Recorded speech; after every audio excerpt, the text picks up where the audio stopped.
Are we in a skull? No,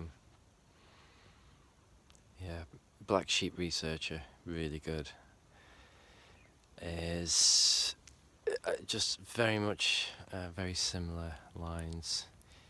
He's got his cave, which, to be honest, I'm all for. I'm just thinking of it more as a skull, and that's because I'm leaning more towards the occult rejects and Nick's correspondences with the eye. And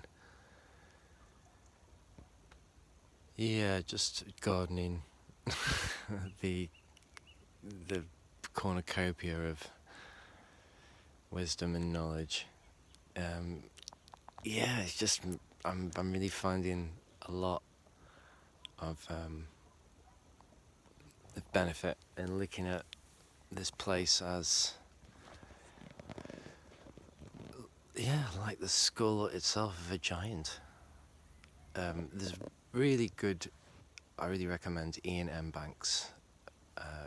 All his books, but his sci-fi range is fantastic. And for me, as someone who was a globe believer and now just someone who is searching, I adapt his space view in my own way, which isn't hard, to be honest. He's definitely says a lot more in his books than you would or I used to just take away. Before getting into the occult, and there's one book in particular, Accession,